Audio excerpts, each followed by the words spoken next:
Fuudhee quballee nuun qabu jireenya keenya keessa jireenya kiyya keessa atillee ijoolleen illee bahanaan jedhe. Dhufuu hin danda'u bakka bultii biraa jaarrachuu barbaada naan jedhe. Gaaffii maaliif akkaawuntii haadha isarratti maallaqni uummata achirra gala? Duraan yeroo na dhukkubu san galee kuni qaama ijoollee kiyyaati sinii galee dhimma kiyya amma qofa haasa'itanii naanneessinaa kun no ana wallahi laaziman ilmoo kiyya soggaa dheeraadhaan sirriitti anaaf kun qaama ilmoo kiyyaati galee miti waggaa kana hunda gaafa isin kadhattu rakkattu naan jettan ilmoo kiyyaa jecha Siifu akkasii miti dhiisi lubbuun tiyya. Public irratti nagarsiisni dhiis bakka. Siifu tiyya dhiisi.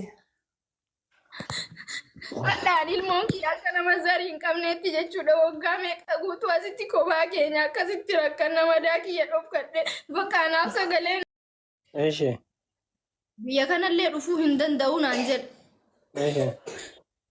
Ammallee makiinaa tokko jirti makiinaa sanillee na duuba gurguraatii maallaqa naa ergaa jedhe.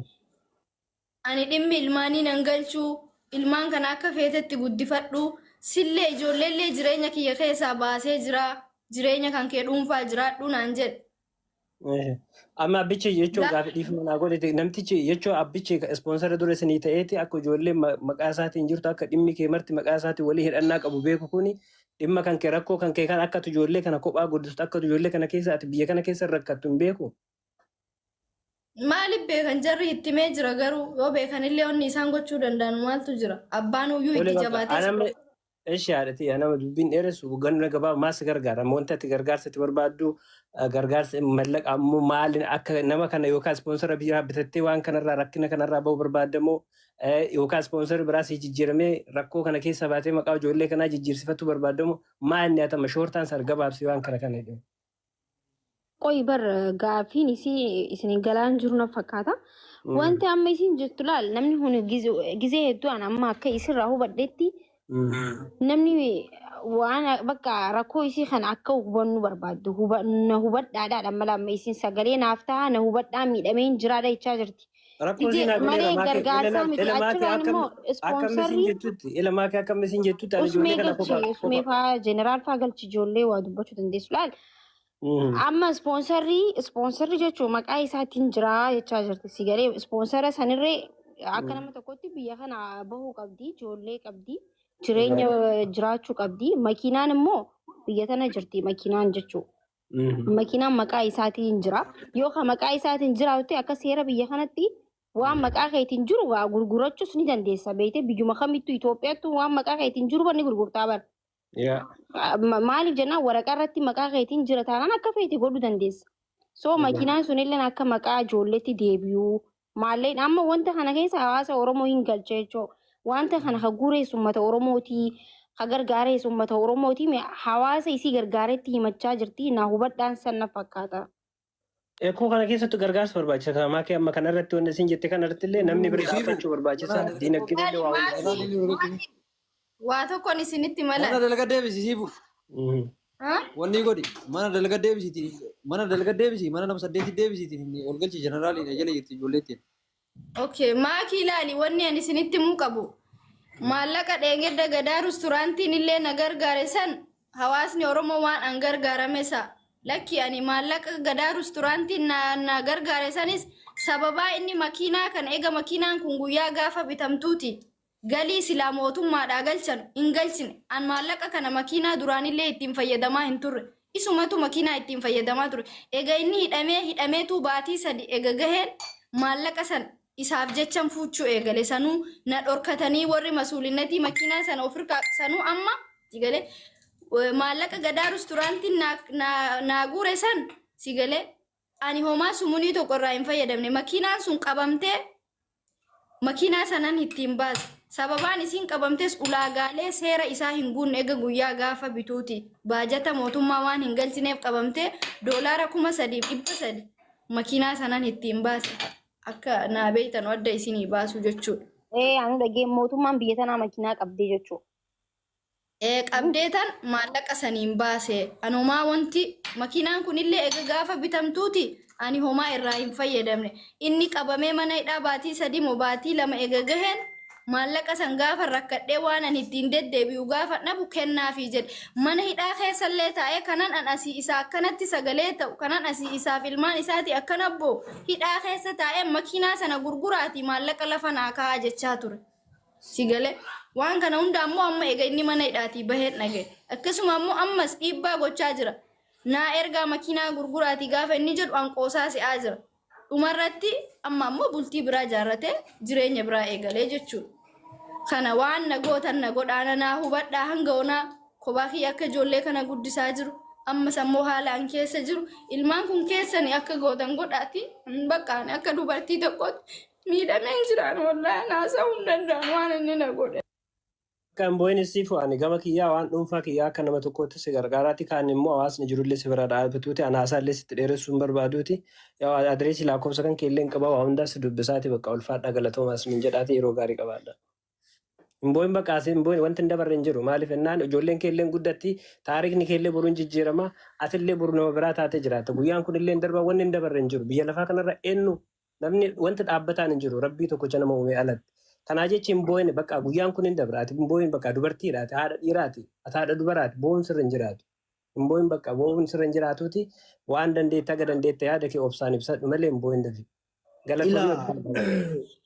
Initi abshaala ta'eeti makiinas maqaa ijoolleetti silaa oguma duraatu makiinaan kan biraan boo ilaalaa maakii ifa manaa godhiitis warri achi jirtan hawaasni biyya tokko keessa jirtan hamma dandeettaniin ilaalaa aanan guchuma lufichaa hamma dhaqqaban ol qaban jedhanii haguma dandeettanii waan dhaqqabdan sun konkolaataan sanuu yooma irraallee hafeef yookaan gurgurattee ijoollee ofiillee halkan takkaa namallee ittiin bulfatee yookiin ramanaallee ittiin kafalatti gargaara si warri bira jirtan jecha biyyaansu waan biraatiin illee yoo gargaaru dadhabdan yoo aga dandeettan yoo isinii danda'ame. Kana jedhaati ulfaadhaa galatoomaa haadhati. Yaa bara amma wanti beekuu qabda. Waan takkitti waan dhageettanii isin amma yoo dandeettan gargaaruu dandeettan haalli mucayyoo tanaa hedduu nama ulfaata. Wanni ani beektanii akka hawaasni illee osoo qarqaaree natti tolu. Mucayyoon tun faayilii isiiti amma rakkoon guddaan. Yeroo hunda qarshii guuraa fi qarqaaraa jiraachisuun ni ulfaata ni beektanii namni harka namaa yeroo hunda yoo eeggate baay'ee rakkoodha. Yoo dandeettan furmaata dhumaa itti godhuudhaaf mucayyoo tana ispoonsarri sun akka malee itti jalaa jira bakka malee jalaa jira. Faayilii gurbaa irra jirti.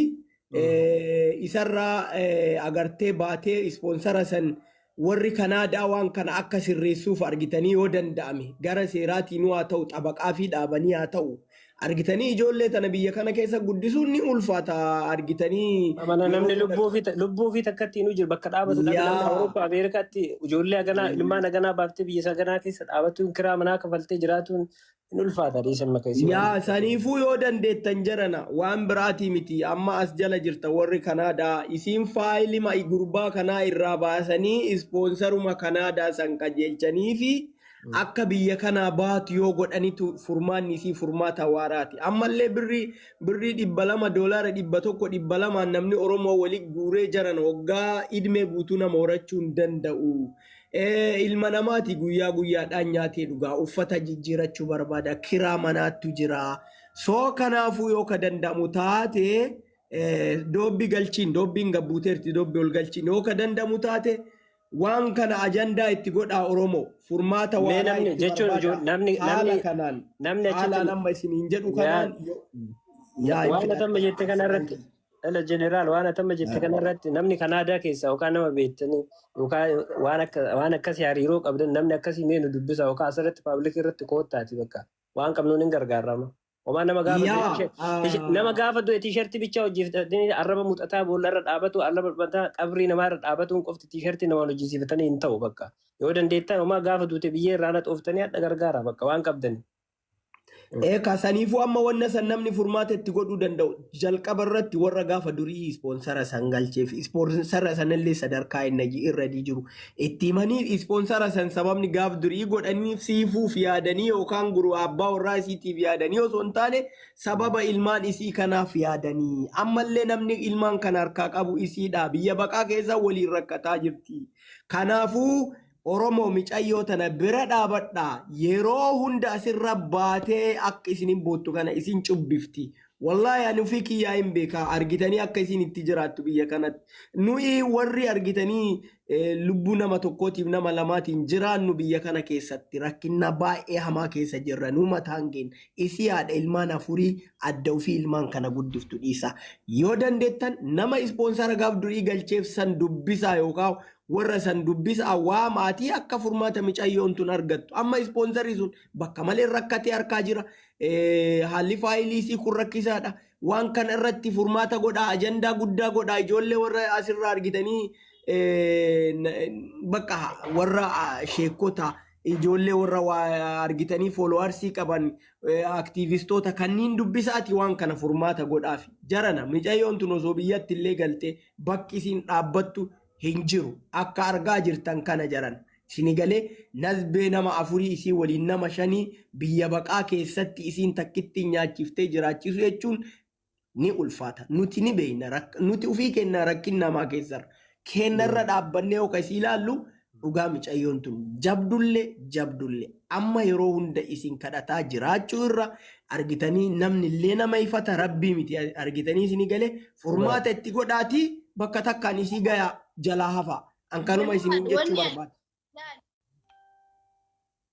Godhaati wanni ani isinitti himachuu barbaadu waggaa wanni amma ani huyna kiyyaa ol ta'e wanni an akka haasaa kana haasa'u kan na godhe si galee waggaa kana guutuu ijoollee kiyya kana biratti anatu argama si galee akka malee wanti garaana gubee wanni ana haasa'u kana godhe si galee namummaan addunyaa kanarra akka kiyyaa miidhame hin jira jedhee hin yaadu maaliifi gocha inni anaaf ilmaan kiyyatti ni beeyta namni maybe ani suuraa si ergeera ta'uu ni mala sinii galee anamma madaa kiyya mara kiyyas ka ijoollee kiyyaas isinii fanen ergaa sinii galee waggaa kana guutuu madaa baay'een qabadhee taa'e hawaasni kiyya ana baay'ee waan baay'ee naan jedhani mucattiin kadhattee hin quftu tiktookiin kiyyallee narratti gubatee akkasuma ammootu guyyaa hunda yeroodhuma ajandaa dhabdee sooshaal miidiyaa kanarra paablikiirra baatee kadhaa barattee boose amma mubaarakiin sun dheengedda jechuudha akka malee hamilee na cabse garuu an gargaarsa oromoon na gargaarsa dhuma takka wanni anirra beekullee tokko hin jiru ilmaan kiyya zallamamtee anis zallamamte an kabajaa hawaasaatiif anin gocha inni anaaf ilmaan kiyya irratti gochaa ture obse akka warra jiru warra uummanni liibiyaa jireenya jiraatanutti hin jireechaa ture asiidhan fuula keetti naqaa si galee yoo ati gabbaatee hawaasa oromootti matte lubbuu keellee lubbuu ilmaanillee hin baasadhe ani waan baay'een irratti godhaabe garuu har'a ani akka waan nama maallaqa hawaasni oromoo ittiin na gargaare ilmaan kiyya guddifadhee ittiin nyaadhe ani ittiin illee hin yaalamne yaalli ani yuenniitu na yaalte dhugaa rabbii dubbachuuf ganzaba hawaasni oromoo na gargaare haga onaa koomantiin waggaa meeqa guutuu arraffamaa beesan anis ilmaan kiyyas wanni takka ni beeytanii warri biyya kana keessa jirtan sinii galee waan an obsaa isiniin jechaa ture warra waanaan jedhanu takko girishii takka qarshii 5 abbaan ijoollee kiyyaa qarshii 5 naa kannee siifuu kana hawaasa oromootu baase ganzaba kana hawaasa oromoo birrii ummanni oromoo siif ilmoo keetii buuse ijoollee kee kanaan nyaachisi kanaan obaasi yookaan ammoo kanaan ittiin tajaajilame wanni inni naan jedhan jiru ani yaala dhuunfaa kiyyaan hin yaalame ijoollee kiyya kophaa kiyya giiftii asirraa argadhu nan guddifachaa jira sinii galee wanti na gubee kana hunda na haasoysisi hawaasni oromoo haga onaa waan ani ittiin maallaqa saniin ittiin gargaaramee ittiin nyaadhee dhugee ilmaan kiyya asiin gahadhese omaa ani wanni irraa beeku hin jiru bakka sagalee naa ta'ana. Okay, bakka mi'a namni kun waan dubbatan usmee fa'aa eenyu doobbiin fa'aa